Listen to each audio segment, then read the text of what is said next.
Salve, salve! É uma grande alegria estarmos hoje aqui com esse convidado especial, porque ele vai falar da trajetória dele enquanto pessoa vencedora, mas não só como pessoa, como gestor público, já que foi reitor da Universidade Estadual do Piauí. Professor Noga Cardoso, a vinheta.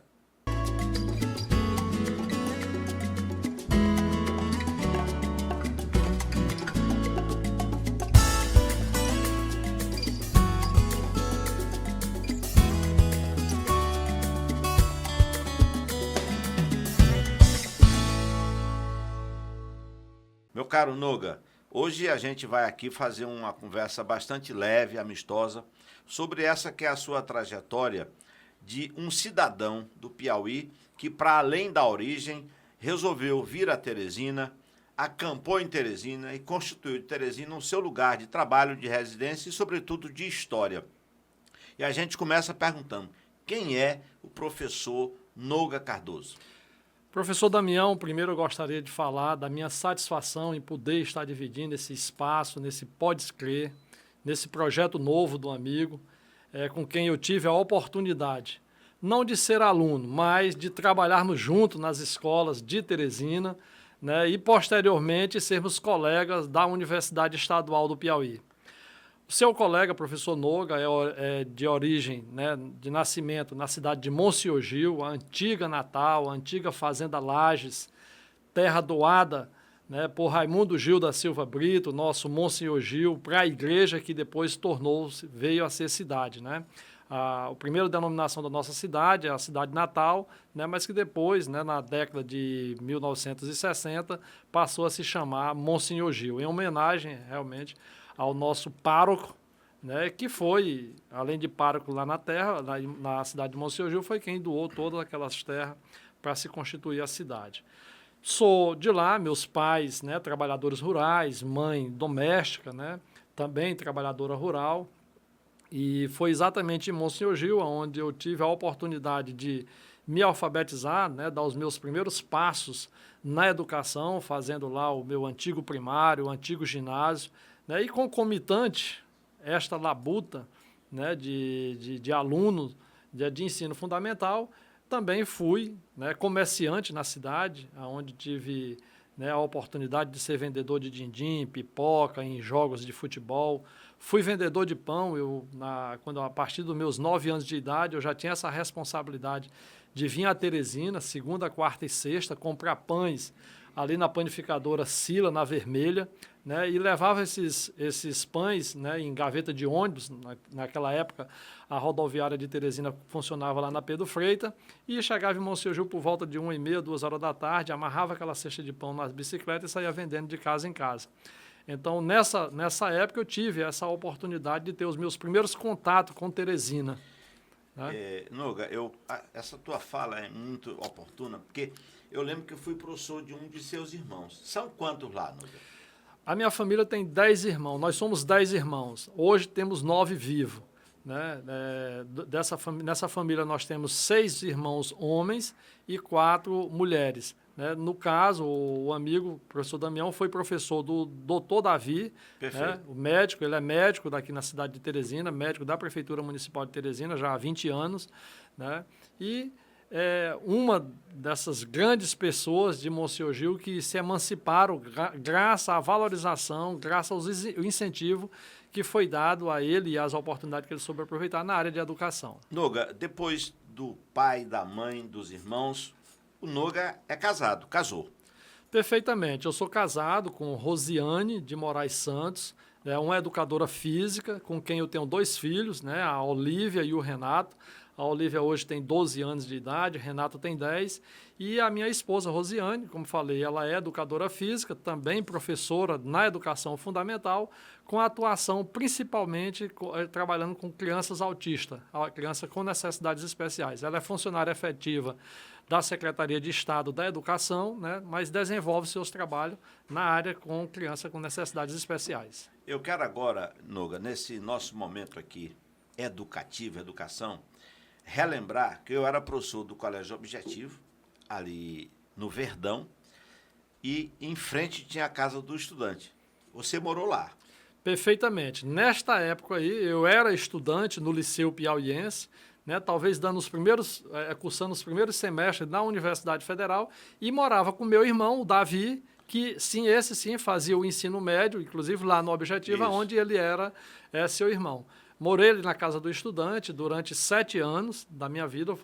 Morei e estudei ali, estudando no Liceu Piauiense, né, e Senac, e a gente aproveitava todas aquelas estruturas educacionais daquela época, frequentava muito a biblioteca no Ministério da Fazenda, a biblioteca Abdias Neves também, o próprio arquivo também a gente frequentou muito, né, por conta dado esse... Eu costumo dizer, em que pese todas as necessidades da casa do estudante, mas ainda hoje é um privilégio morar nela porque você está no centro de Teresina. Né? E convivendo com pessoas que estudam. Exatamente, convivendo com pessoas que estudam das mais diferentes áreas do conhecimento, né?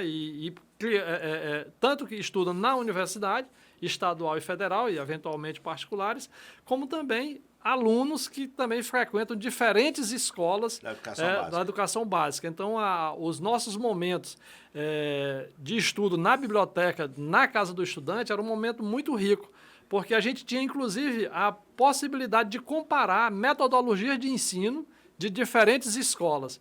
Então, Damião, essa pergunta que você me faz, ela é muito interessante, até como forma da gente valorizar a casa do estudante pobre do Piauí.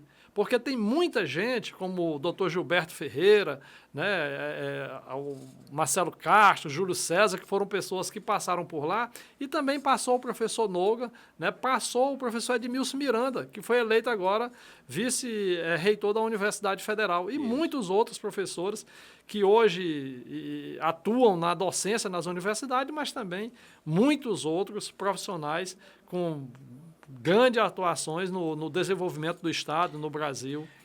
Noga, esse nosso projeto, o Pode Escrever Educação, que você tem aqui para nós, assim, a importância em ser o segundo convidado para essa pauta, porque, e aí eu quero trazer assim um papo bem alegre para dizer o seguinte, meu pai dizia assim, Damião, só existem 2 maneiras de você conseguir alcançar um lugar em condições mais seguras.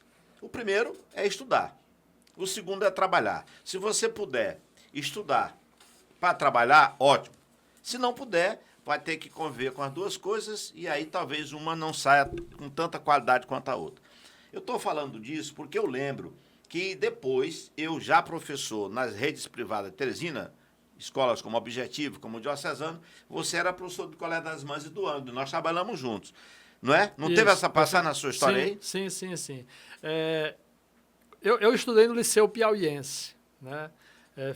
Estudei lá no ano de 96, 97 e 98. Né? E quando fui fazer vestibular, como aluno de escola pública e a movimentação anualmente, a gente pode quase que prever no calendário escolar uma greve, né? E aí Pelo menos podia. Comigo não foi diferente, então foram 3 anos de greve. E é uma passagem interessante que quando eu fui fazer o vestibular, eu perguntei aos colegas na casa do estudante qual era o curso que sobrava vaga na universidade. E aí me apresentaram Química, né? Dizendo, inclusive, que no ano anterior tinha sobrado 8 vagas, né? Haveriam 8 vagas não preenchidas no vestibular para Química. Eu digo, pois é a Química que eu vou fazer. Por que, Damião? Naquela época, as condições de vida que a minha família podia me oferecer por meus irmãos, era uma condição de vida muito necessitada, digamos assim. Então, para mim entrar na universidade, aquilo não representava apenas a possibilidade de fazer um curso superior, era ter a garantia de que eu teria alimentação, almoço e janta e assistência médica e odontológica. Noga, é interessante o que você está dizendo, porque eu fui aluno da Escola Agrícola. Sim. Que manda um abraço para meus colegas da Escola Agrícola, porque na época em que eu fiz o vestibular, porque eu e você, em que pese eu ter um pouco mais de idade do que você, a gente só tinha um vestibular por ano da Universidade Federal. Se não passasse, só o ano que vem, né? E eu passei na Escola Agrícola, e quando eu fiz o vestibular na Escola Agrícola, eu estou dizendo isso porque é um pouco do que você está dizendo também, a gente só tinha a escolha pela escola de veterinário ou agronomia. E eu fui o ponto fora da curva, eu fui fazer história. Quando eu soube do resultado, que o pessoal ficou, pô, mas tu podia fazer agronomia. Meu Deus do céu, eu não tenho terra nem debaixo das unhas. Meu pai não cria nada, a gente não tem nada. Por que eu vou fazer uma área dessa se a área de história que eu escolhi já me deu a condição de, no ano seguinte, começar a dar aula? Então, é mais ou menos isso, não? Exatamente, exatamente. E aí, nessas circunstâncias, eu me vejo dentro de um curso de licenciatura plena em Química, né? Na verdade, o curso é licenciatura plena em Ciências, com habilitação em Química. Então, quem fazia Química, Física, Matemática, Biologia naquela época, você saiu um professor com condições de dar aula, né, nessas quatro áreas de conhecimento. Né? No ensino fundamental e no ensino médio você trabalhava mais com aquela área da habilitação, no caso Química. E aí assim eu me torno professor de Química. A minha primeira oportunidade, Damião, como professor de Química, ela foi no Colégio Potencial. O Valdemar... Que é irmão do professor Simplício. O Simplício, não, o Valdemar, aí tinha o Simplício, que era irmão do saudoso Zé Nunes, Isso. Que era irmão também do Carlos Nunes, né? Também irmão lá do... Meu contato era muito com o Simplício, que ele foi meu professor de educação física numa escola pública aqui em Teresina. Pois esses cidadãos aí foram meus primeiros... digamos assim, mentores. Patrões, meus primeiros patrões. Ah, tá. Né? Eu saía da Universidade Federal, depois da janta, né, e vinha dar aula no Liceu, né, no Colégio Potencial, aí quando terminava a aula eu pegava o ônibus do Corujão para ir para a casa do estudante. Então esse era o meu itinerário diário. E logo, dada essa oportunidade que eles me deram no Colégio Potencial, o salto foi rápido para ir para o Colégio das Irmãs. Né?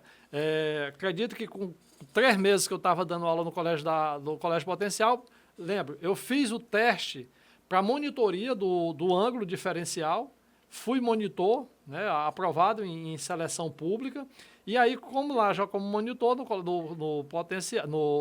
diferencial, fui ser professor no Colégio das Irmãs. Aí eu vou pegar um gancho com você, porque eu era professor nessa época dessas escolas todas. Uhum. E a gente só tinha 2 critérios. Ou o sujeito era muito bom para ser visto e convidado, ou ele tinha que ser indicado. Se não indicasse, ele não entraria lá. E eu lembro, porque a gente tinha aqui, eu mando até um abraço para ele, o professor Moisés, que a turma disse que o Moisés foi garçom na Santa Ceia de Jesus Cristo. Eu digo assim, o Moisés ele tem todo um diferencial quando ele ministra a aula de história. Ele viveu. Isso eu brinco com eles. Você não ministra somente aula de história, você conta a história como presença ocular. Mas, Noga, então assim, a gente vai agora para um bate-papo de um outro momento da história do Noga. É o Noga já no ensino superior na Universidade Estadual. Noga, como a gente sabe, e você é testemunha disso, porque você tem esse exercício da verticalização, a gente passa muito tempo pela educação básica e vai para o ensino superior. Como é que foi a sua chegada no ensino superior? Você já foi direto para a Universidade Estadual ou você passou por alguma faculdade privada? Muito importante essa sua pergunta, né? E aí eu preciso também fazer um resgate, porque, como falava antes, eu dava aula no Colégio Ângulo e no Colégio das Irmãs, e aí, num determinado momento, e no ano de 1993, na metade do ano, eu resolvi pedir demissão dessas 2 escolas e me lancei num programa de mestrado em São Paulo. Né? Eu fui para São Paulo fazer mestrado, onde eu prestei a seleção na USP, e aí tenho muito orgulho disso, de dizer que naquela época, concorrendo com estudantes de todo o Brasil, a minha aprovação foi em primeiro lugar. Então, fui muito bem acolhida, talvez até em função desse resultado na USP, onde foi me gerado várias oportunidades. Como estudante de mestrado e de doutorado na USP, eu tive a possibilidade de apresentar trabalhos no exterior. Eu tive a oportunidade, inclusive, de ser convidado para estudar na Caltech com um cidadão que no ano de 2005 foi Prêmio Nobel de Química, professor Robert Grubbs. Não fui exatamente porque... naquela época, lá no ano de 1999, quando eu concluí o doutorado, né, já estava ali com 29 anos, já próxima a completar 30 anos, e minha carteira, o que ela constituía ainda como oportunidade de emprego, teria sido aquela lá quando eu estava concluindo a universidade. E precisava realmente dar sustentação à minha família, né, porque já estava com 30 anos, era hora de você ter um emprego, ter um registro. E aí eu não fui para o pós-doutoramento, né, nem para a Caltech, também teve o convite para para Vancouver, no Canadá, para o Imperial College em Londres, mas aí resolvi vir para o estado do Piauí. E nesse momento de vir para o estado do Piauí, professor Damião, entrando na sua pergunta, entra a figura do professor Jonatas Nunes, que na época era reitor da Universidade Estadual do Piauí. E a minha perspectiva era de entrar lá no avião, lá em São Paulo, vim para Teresina, apenas com o título de doutor debaixo do braço, mas nenhuma perspectiva de emprego. Né? E aí cheguei, e aí à época, né, eu liguei para o professor Jonatas Nunes, até engraçado, porque ele me perguntou assim, com quem é que eu estou falando? Aí eu disse, professor Jonatas, provavelmente você não vai lembrar de mim, porque eu fui aluno seu na Física Básica na Universidade Federal, e já se passaram 11 anos. Ele, diga seu nome, eu falei, quem está falando é o Nouga. Ele disse, Nouga? Rapaz, eu estou lembrado de você, se eu não estou enganado, você é da cidade chamada Monsenhor Gil. Que é Natal. Que é Natal. Por que é Natal, Nouga? É Natal por conta do nosso padroeiro, que é o Menino Jesus, que tem como período de festejo na cidade exatamente a época que nós comemoramos o Natal, o natalício do Menino Deus, que é 25 de dezembro. Embora o nosso padroeiro, o dia principal do nosso festejo, seja o dia 1º de janeiro. Mas eu creio que seja exatamente por conta da questão do padroeiro, do nosso Monsenhor Gil ter escolhido, né, ter indicado para a arquidiocese que lá seria a paróquia do Menino Deus, e também aonde todos os registros de natalício, o antigo batistério, né, das pessoas daquela região eram feitos lá em Monsenhor Gil. Então, voltando à figura do professor Jonatas, que aliás foi um grande reitor, um cara visionário que levou a UESP para lugares jamais inimagináveis, foi dessa conversa que o Nouga então saltou para o ensino superior na Universidade Estadual? Exatamente, porque aí o professor Jonatas, quando eu falei para ele que tinha concluído o doutorado na USP e que estava vindo para o Piauí, ele disse, pois considere-se professor visitante da UESP. Então eu entrei na Universidade Estadual do Piauí como professor visitante, né, porque eu tinha o título de doutor, no ano 2000. E aí, mas veja só, além de entrar como professor lá na UESP, eu também fui professor no IFP, no antigo Cefet. Né? Fiz a seleção. Instituto Federal. Isso, eu fiz a seleção para professor substituto lá, mas uma passagem também interessante que eu registro é que, sem saber que alguma dessas possibilidades de trabalho ia dar certo, eu também busquei ao ângulo. Disse, poxa, quando eu fui para fazer mestrado, eu era professor do ângulo, quem sabe agora o pessoal lá não me aceita novamente. E aí fui ao ângulo e os colegas professores, né, lá tinha o Torres, o Wilson, o Paulo Machado, o Ismael, tudo, e me receberam muito bem, mas disseram que não tinha vaga né, para o professor Nouga, porque todo o quadro de professores já estava preenchido e tudo mais e tal. É que um dia o Torres, que era o da Química, né? Da Química. O Raimundo Torres, era o professor da Química, me chama e diz assim, professor Nouga, na verdade nós temos vaga para o professor daqui no ângulo. Disse, tem, professor? Muito bem. Disse, mas é o seguinte, o nosso constrangimento está em lhe dizer que essas vagas são 4 turmas de 8ª série. E você, doutor, que era o 9º ano. Disse, então assim, nós nos sentimos constrangidos em lhe oferecer essas turmas. Para dar aula lá na 8ª série, né? Porque nós gostaríamos que você estivesse dando aula nas séries finais do ensino médio. Aliás, né? Nouga, a propósito, o que é um equívoco, né? Porque quanto mais qualificado é o professor, penso eu, ele deve estar naquelas partes iniciais que é para formar bem um estudante que vai para o ensino médio depois com mais qualidade. Em todos os países... É assim. Que investe sério em educação, assim. Que existe projeto pedagógico acompanhado, casado com o desenvolvimento do intelecto da criança. Uma formação holística. Você pega exatamente os professores mais preparados a cuidar das séries iniciais. Agora, Nouga, vamos aqui para essa conversa. É cultural do Piauí, é do Brasil, porque eu lembro que eu fui professor durante muito tempo, ensino médio, e a alegria era saltar para o 3º ano e pré-vestibular. se distanciando cada vez mais do primeiro ano, do segundo ano e até lá da educação básica, oitavo, nono ano do passado. Então, é essa coisa que é quase que uma imposição. Para você ganhar mais, para você superar determinadas barreiras, você tem que aparecer. E você só aparece no ensino superior ou médio, na época, no médio, para vestibular. Provavelmente, quem pode fazer a propaganda do professor Damião como sendo um bom professor é quem já tem o discernimento.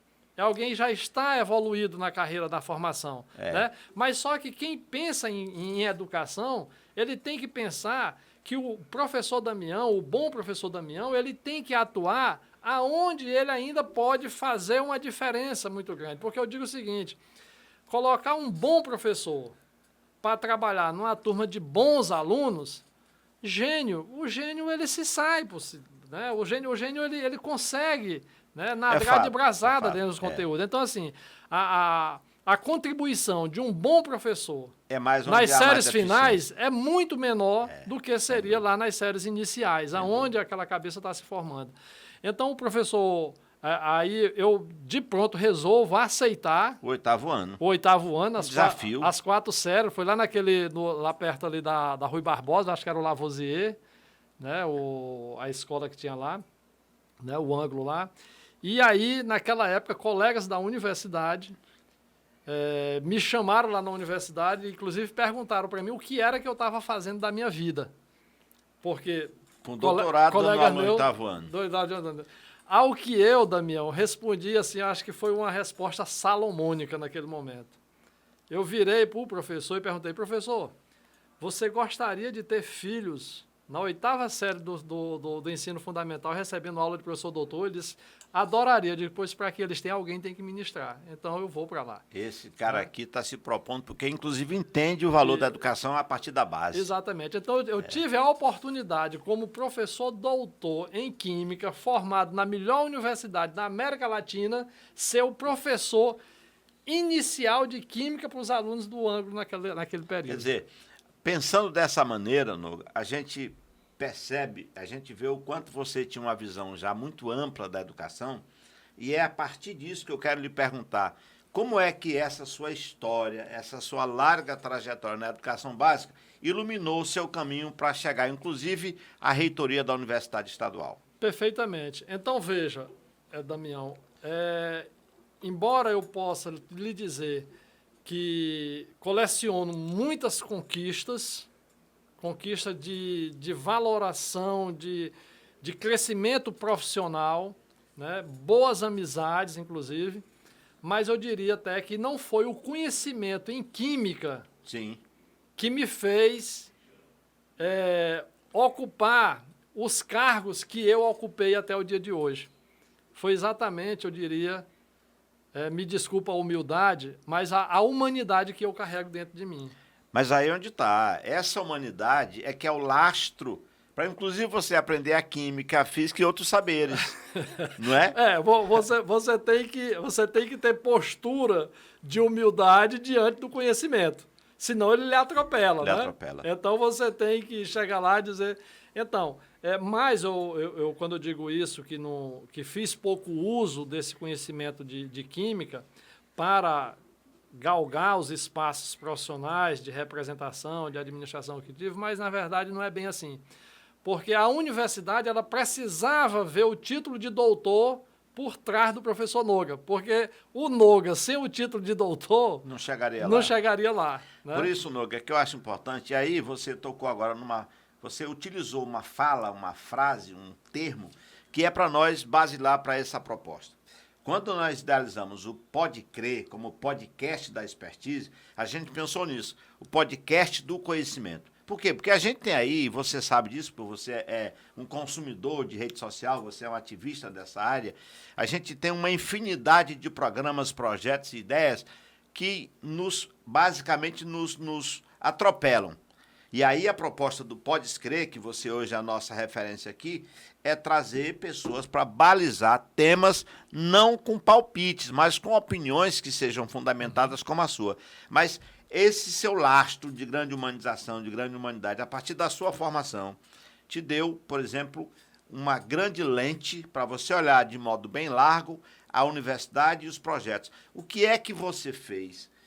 com a universidade que você recebeu, que legado você pode pensar e dizer, eu, enquanto reitor, professor de Química, humanizado pela formação que tive, fiz o melhor nisso e naquilo. O que você diz para nós? Bom, o diferencial, o que de fato mais contribuiu para o professor Noga ser o profissional que é, foi as oportunidades que lhe foram dadas e que eu soube aproveitar.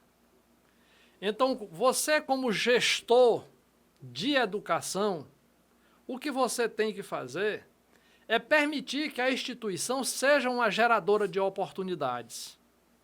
E ela vai ser uma geradora de oportunidades não desgarrada da humildade. E da realidade que a pessoa vive. E da realidade que a pessoa vive.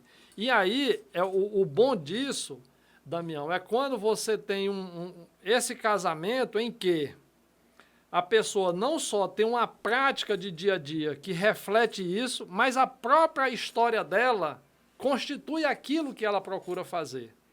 Então, eu cheguei na universidade, fui, primeiro, professor visitante, depois fui professor substituto e depois professor efetivo. Como professor efetivo, eu fui da diretoria do sindicato dos professores, do ANDE, Sindicato Nacional, na representação Nordeste 1. Eu representava Maranhão, Piauí e Ceará, né? Depois dessa representação do ANDES, eu fui dirigente sindical local, fui presidente do Sindicato dos Professores, a ADCESP. Quer dizer, você transitou em várias esferas, né? E nessa época em que eu estive no sindicato, com muita lealdade, com muita transparência, com muita respeitabilidade à autoridade pública, a gente pôde construir bons diálogos. E nesses bons diálogos construídos, a gente pôde construir uma base de remuneração docente da universidade que foi um salto extraordinário.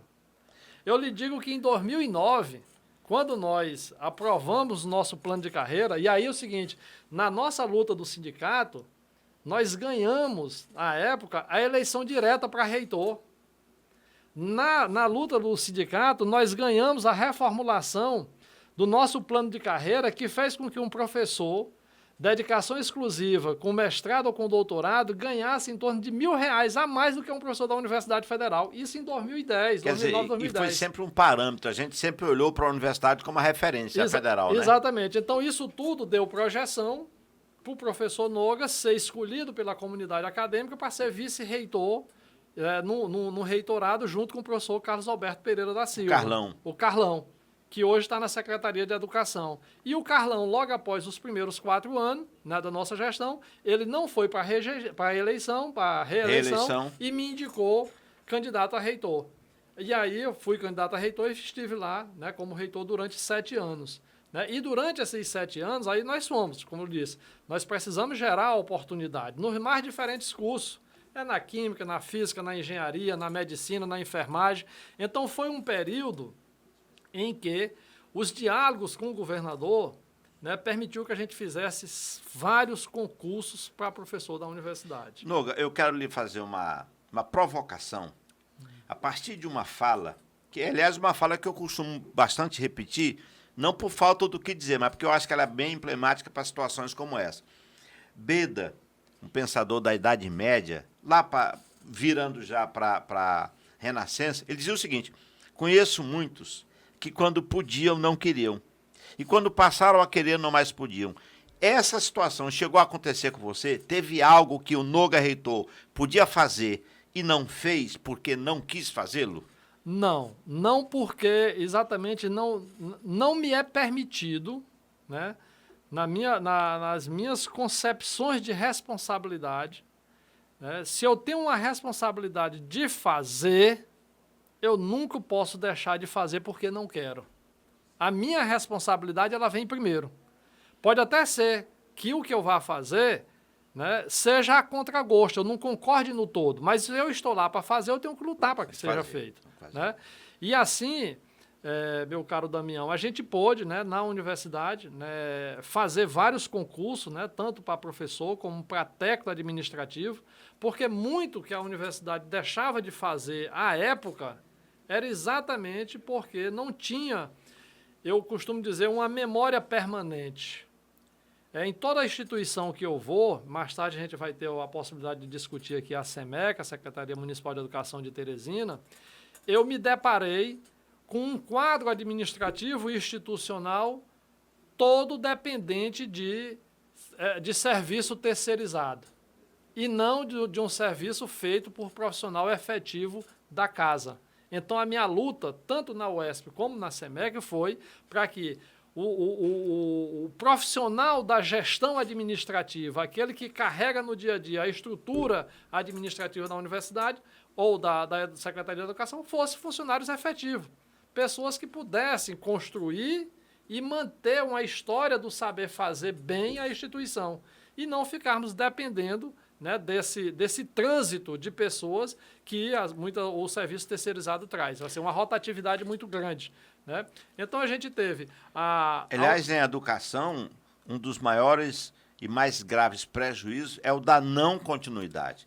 Você pega uma gestão, aí essa gestão para, uma outra assume e não dá continuidade naqueles processos, a gente pode, inclusive, comprometer resultado, né, Noga? Perfeitamente. E hoje, por exemplo, a Universidade Estadual, ela teve vários momentos. Quando a gente faz assim, um estudo, né, um prospecto da vida acadêmica da nossa academia, né, a gente vê o seguinte, que a universidade ela teve aquele momento de expansão, na época do professor Jonatas, extremamente necessário, porque a lei, à época, dizia que não era para existir nenhum professor na educação básica que não tivesse curso superior. Então, a Universidade Estadual do Piauí, com o professor Jonatas, foi pioneira nesse programa de fundamental. Formação. E fundamental. Tanto que o PAFOR, ele é inspirado no programa da UESP.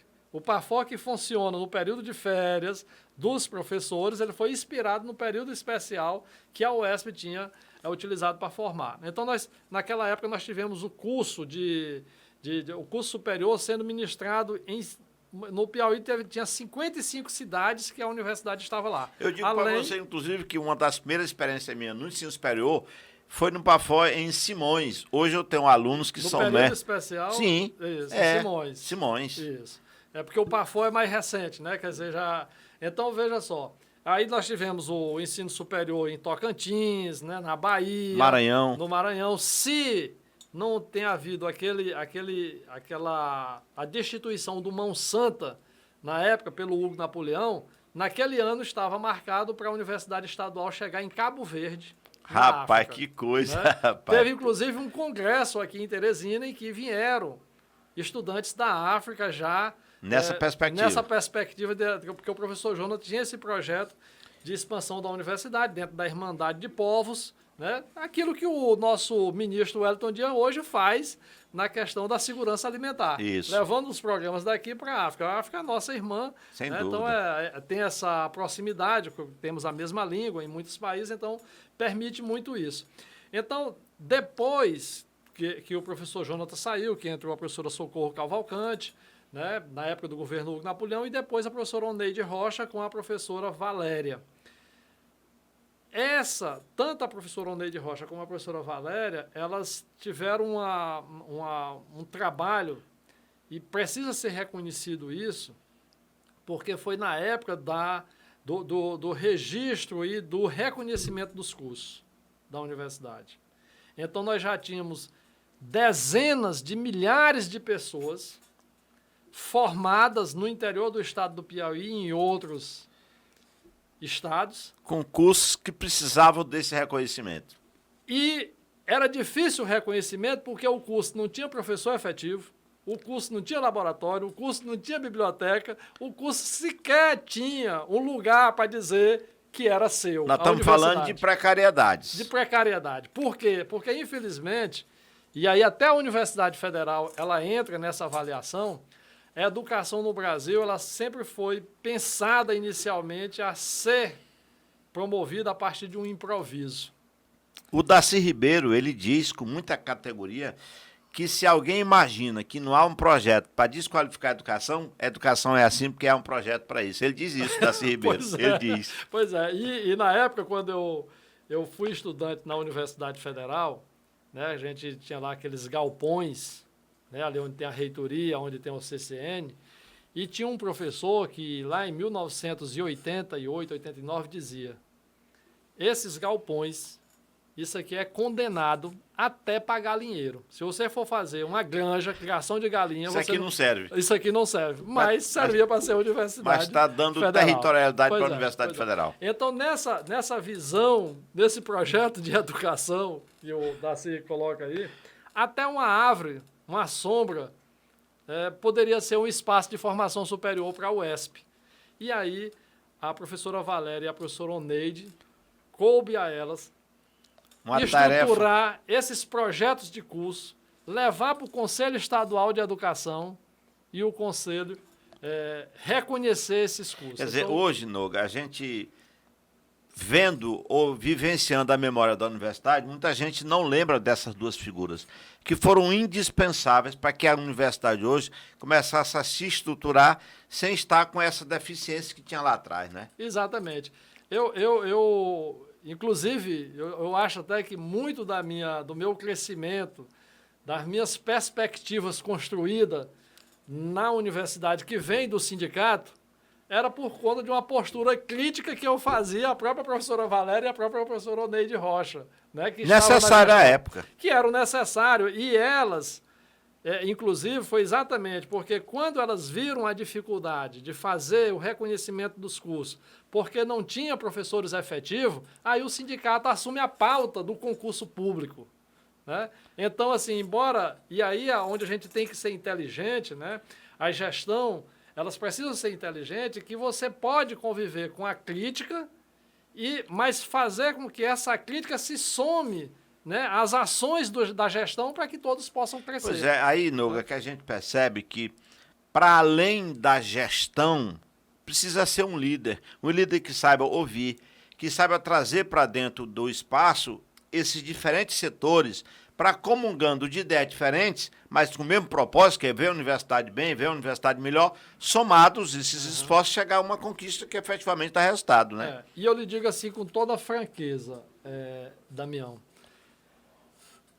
eu já briguei com muitas pessoas na vida, já fui maltratado com algumas delas, né? Mas eu sou uma pessoa que eu não reconheço que tem um inimigo, porque sequer eu procuro me lembrar do motivo que fez com que eu pudesse ser um desafeto ou pudesse ter ser desafeto de alguém. Exatamente porque isso não soma. Noga, tem uma figura clássica da história, do direito, do pensamento moderno, que certamente você conhece bem, que é o Maquiavel. E Maquiavel diz assim: enganam-se aqueles que acham que possuem o poder apenas e tão somente porque estão exercendo uma função. Porque o poder, segundo Maquiavel, não pertence às pessoas, mas aos cargos que elas ocupam. Talvez por isso, você, tendo usado os cargos para servir, para constituir relações amplas de oportunidades, como você acabou de dizer, porque foi assim na Universidade Estadual, e a gente quer saber se esse lastro que a Universidade Estadual te deu de bagagem de experiência também contribuiu com a tua atuação na SEMEC como secretário municipal de Teresina. Perfeitamente, né? Quer dizer, a Universidade Estadual do Piauí foi o grande espelho, né, da atuação, da possibilidade, das oportunidades de atuação do professor Noga. Né? Então, inclusive, quando tem essa entrevista, né, que quando o doutor Pessoa me indicou secretário de Educação de Teresina, dada a minha aproximação, que é forte, de amizade com o governador Wellington Dias, com o próprio Wilson Martins, né, perguntaram para mim se eu estava participando da gestão do doutor Pessoa, se era uma indicação do governador Wellington Dias. E no dia, por coincidência, nós estávamos no pique da pandemia, né, de Covid-19, e eu estava com uma máscara, né, um protetor, né, de boca e de nariz, que tinha o símbolo da UESP. E eu disse, se vocês querem atribuir a alguém ou a instituição que me indicou para o cargo, vocês olhem para esse nome aqui, que é a UESP. Quer dizer, foi o trabalho realizado na UESP que eu considero como tendo sido a grande mentora dessa possibilidade de ser secretário de Educação. Que o doutor Pessoa me convidou, né? Eu nunca votei no doutor Pessoa, aliás, nem no Barro Duro, nem aqui em Teresina, onde eu sou cidadão honorário de Teresina, mas não voto aqui, né? E fui para a SEMEC, né? E, obviamente, Damião, a SEMEC, eu lhe digo aqui, é uma secretaria que faz jus, né, à valorização que ela tem em termos nacional, em termos de educação de crianças. Nós temos lá professores abnegados, professores dedicados, que eu digo até assim, brinco às vezes, assim, dificilmente você vai encontrar um secretário que consiga desmantelar a educação de Teresina. Tamanho o nível de organização que tem. Tem. Né? Os professores, as professoras de educação da SEMEC, elas sabem exatamente fazer o que estão fazendo, mas assim, de uma forma já incorporada ao seu fazer profissional. Aquilo que elas têm aquilo como um patrimônio. Né? Elas não estão ali para... Pelo salário, nada disso. Não somente pelo salário, e nem estão ali para tentar promover secretários. Né? Elas estão ali para tentar promover uma boa educação em fazer Teresina. o melhor que elas podem nas condições Isso. que têm pela educação das crianças. Aí, assim, obviamente que a pessoa que chega lá para ser secretário pode contribuir com esse esforço. Porque a gente chega numa Secretaria Municipal de Educação, né, com todo esse know-how, esse reconhecimento, mas você chega lá, você não encontra servidor técnico-administrativo efetivo. Você não encontra um quadro jurídico, você não encontra um quadro de administradores, um quadro de contadores. Por que, Noga? De engenheiro, de arquiteto, porque, historicamente, esses cargos eram contratados a partir de empresas terceirizadas. A terceirização, infelizmente, e ela pode ter as suas vantagens em outras secretarias... Nós vamos tratar disso no outro programa. Em outras secretarias, elas podem ter suas vantagens, mas em educação, não. Em educação, não. Você precisa... A memória do que foi a minha aula ontem, ela é importante para mim fazer a aula de hoje. Sem dúvida. Sem dúvida. É importante que as pessoas, o administrativo, os colaboradores que me ajudaram a planejar e a executar a aula de ontem, é preciso que elas estejam aqui hoje. Porque a gente vai fazer a reflexão e vamos melhorar para que a aula de hoje seja melhor. Mas não, muitas vezes ela se torna pior exatamente porque a gente perde esses elementos. E aí, eu lhe digo, eu considero como sendo uma das grandes coisas que a gente construiu na gestão da Secretaria Municipal de Educação foi a possibilidade da realização desse concurso. Eu quero lhe fazer duas perguntas, uma remetendo ao seu tempo de governança na Universidade Estadual, e a outra ao tempo que você esteve à frente da SEMEC, Teresina. Se você tivesse que indicar duas grandes ações do professor Noga à frente da UESP, nos 7 anos de governança, de gestão como reitor, e nos 3 anos como secretário de Educação no município, se fosse possível elencar uma grande obra, uma grande missão, seria possível? Qual seria? Olha, na Universidade Federal, na Universidade Estadual, né, sem sombra de dúvida, né, porque em educação o maior patrimônio que a gente tem é o recurso humano. Sem dúvida. Você consegue fazer educação sem uma cadeira, sem um quadro, sem uma televisão, sem um projetor, mas você não faz sem professor. Aliás, tem um cidadão que diz aqui no Maranhão, que diz, carteiras não aprendem, quadros não ensinam. Ou você tem gente o tempo todo, ou o processo não anda. Isso. Então, assim, Damião, veja, quando eu cheguei na Universidade Estadual do Piauí, nós tínhamos 113 professores efetivos. 113? 113. Muitos desses professores eram professores que, quando o Estado resolveu criar a universidade, a antiga FADEP, ele chegou lá na educação básica e perguntou: quem dos professores da educação aqui querem ficar aqui dentro? Querem ir para a universidade estadual para ser professores lá? Então, parte desses professores eram exatamente abnegados professores que aceitaram esse desafio. Não foi fácil para eles, mas aceitaram. Né? E também professores já fruto de algum outro concurso que houve para professor, mas eram 113. Mas numa universidade que estava presente em todos os territórios de desenvolvimento. É você ter 113. Com 12 campi. Né? Então, assim, nós entregamos à Universidade Estadual com aproximadamente 800 professores efetivos, dos quais mais de 500 eram doutores. Isso é um salto de excelência. Então, assim, e aí, concomitante a essa contratação, a essa política de contratação de recurso humano, vieram os cursos de pós-graduação. Eu tive a oportunidade de criar o curso de mestrado em Química, né, em História, o profissional Profimate, de Letras, de Matemática e tudo. Então, o pulo do gato foi a contratação de professores doutores para atuarem lá dentro. Isso, né? isso dá um reconhecimento público até internacional, porque para a universidade excelência é ter doutores, né? Exatamente.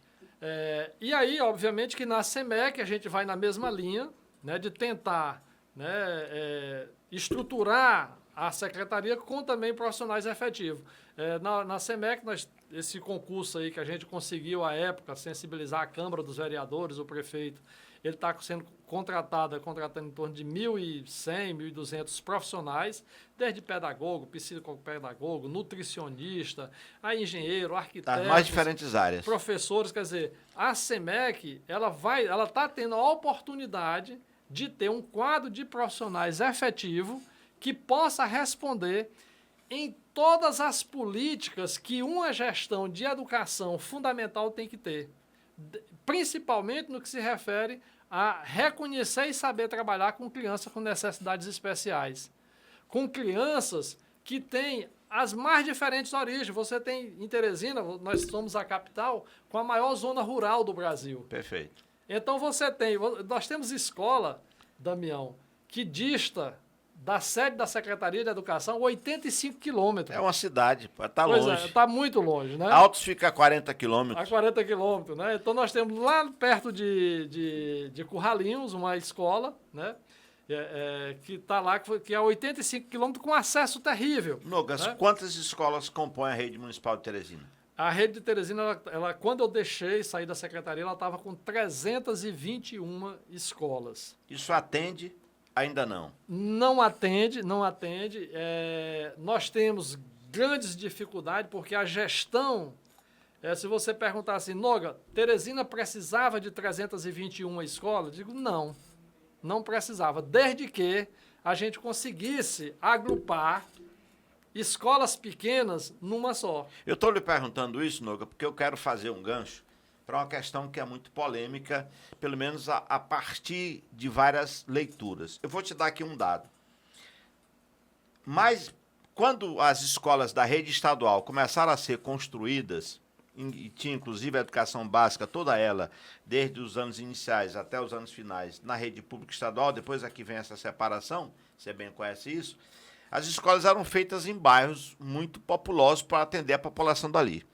Eu quero citar, a partir daí, um tema que é espinhoso, mas quero lhe provocar sobre isso.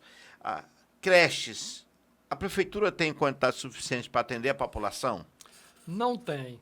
A prefeitura hoje é indispensável a nucleação de escolas pequenas, assim, não é para você acabar com vagas ofertadas, você tem que nuclear, mas nucleando, construindo estruturas maiores, né, que permita, inclusive, com que a criança seja visualizada e oferecer a ela uma política que, constitucionalmente, ela precisa ter. Porque as nossas escolas ainda são escolas sem acessibilidade, escola com infraestrutura, sem área de lazer, para a criança brincar, correr. Um emparedamento. Nós vivemos escolas em que as nossas crianças estão emparedadas, né? E não só pela questão do Covid, mas por conta da psicomotricidade mesmo, essas crianças precisam ser livres nos seus espaços de formação. Perfeito. Então tá errado. Sanoga, mas quem fez isso estava errado? Não, a concepção de quem construiu lá atrás era outra, mas a gente precisa avançar. Então, a prefeitura ela tem hoje um quadro de profissionais, né, que foram formados no chão da escola, ou ainda que foram formados, especializados e estão chegando lá, para trabalhar num ambiente completamente diferente desse que está aí. Então, nós precisamos expandir o número de vagas nas escolas. A Teresina não oferece o número de vagas necessário para atender todas as crianças e atender no tempo integral, que é o que se deseja, né, para a escola de... Modelo de educação. Seja uma escola de tempo integral. Então, duas escolas que têm que funcionam em 2 turnos, com 2 públicos diferentes, eles vão ter que estar dentro do mesmo espaço o dia todo. Então, você precisa, no mínimo, duplicar. Agora, é claro que nós temos uma dificuldade que precisa ser também estudada, que, ao mesmo tempo em que hoje você precisa de mais salas de aula, de mais escolas, mas a gente tem que ver também que o processo de desenvolvimento, de crescimento populacional, ele está diminuindo. Então, se de repente você constrói escola para todo mundo, daqui a pouco você tem espaços ociosos, né, dinheiro jogado fora. Como acontece, inclusive, em algumas estruturas do Estado. Aqui na região do Grande Liceu, a gente tem escolas, eu digo para você porque eu tenho visitado, em razão de um projeto de extensão que a gente está fazendo, que tem escolas que elas têm 40 alunos no turno da noite. A escola inteira só tem 40 alunos. Pois é. Como é que pode um negócio desse? É inviável você imaginar uma inviável, escola com 17 salas, ela tem lá 10 salas funcionando bem durante o dia, 15, mas à noite, 40, 50 alunos na escola inteira. Isso. Então, assim, voltando à questão do legado, né, daquilo que a gente pôde fazer de bem na estrutura da SEMEC, eu acho que esse diálogo que a gente pôde levar também, a gente tinha uma rede muito tensionada, em que ela se adaptou a produzir, mas de uma forma bastante assediosa, né? E, de repente, a gente começa a ver professores sorrindo nos corredores das escolas, dentro da própria sede. Felizes, né? com o que estão fazendo. Felizes, né? Apropriando-se de um espaço que eram deles, né? Que são deles, sem passar por um processo de gestão assediosa. Então, eu acho que essa humanização da gestão foi levado e a gente torce realmente para que isso permaneça, né? Além da contratação mediante concurso desses professores, desses profissionais das mais diferentes áreas. Nós estamos falando sobre aquilo que você entende como legado que você permitiu. Agora eu vou fazer uma outra coisa. E os projetos? Quais são os projetos do professor Noga para os próximos anos, dentro e fora da educação? Muito bem. Damião, no último final de semana, eu passei por uma experiência que eu achei até coincidência, né? Eu estou retornando para o chão da escola, estou retornando para a sala de aula na universidade. Para o chão da universidade. Depois de 14 anos de trabalhando na gestão. E veja, a minha primeira atividade pedagógica antes desse retorno foi ministrar uma palestra na escola aonde eu me alfabetizei, que foi lá em Monsenhor Gil. Isso há 30 anos atrás, 40. E aí, no final de semana passada, eu fui convidado para dar lá uma palestra numa feira das profissões, que é um programa da SEDUC, né, que as escolas de ensino médio fazem. Né? Então, eu estava lá. E gostei muito dessa experiência. Amanhã eu já vou estar num assentamento aqui da zona rural de Teresina, falando para jovens que estão concluindo o ensino médio também, falando dessas possibilidades das diferentes profissões. Então, assim, talvez eu possa ser aproveitado, né, por diferentes secretarias de Estado ou Municipal de Educação a contar essa experiência como pessoas que se emancipou nesse processo educacional e que pôde também fazer gestão educacional. Mas o outro projeto é um projeto que nós, funcionários públicos, somos amarrados a ele. É o nosso emprego. Né? O meu retorno para a universidade, ele se dá, né? É um projeto de vida de muito antes, que era ser professor universitário. Né? Então, eu estou retornando a essa atividade, né, por conta dessa minha ligação, né, de ser funcionário efetivo da universidade, mas acredito que, como sendo professor de um curso que tem mestrado, nós queremos ir para o doutorado, tudo, eu acredito que muitas outras ações desafiadoras estarão presentes. Vou sofrer que só. Vai não. Para me retornar a esse ambiente acadêmico, eu que sou professor de Química, eu já estou lá revisando tabela periódica, reações químicas, para não me parecer estranho. Noga, eu quero agradecer essa tua presença aqui dizer da alegria nossa, enquanto idealizador desse podcast, e dizer para todo mundo que nos escuta e que nos vê agora que, para além dessa nossa conversa, a gente sabe que o professor Noga é um apaixonado pela educação e eu queria lhe fazer uma última provocação. Se você, professor Noga, sabendo da diferença entre profissão, ocupação e formação, você é feliz porque você é formado, ocupado é profissional na mesma área. Eu, por exemplo, tenho pessoas muito caras para mim que elas são formadas numa área, mas se ocupam em outras. Se o professor Noga pudesse não ser professor, o que é que o professor Noga seria? Olha, Damião,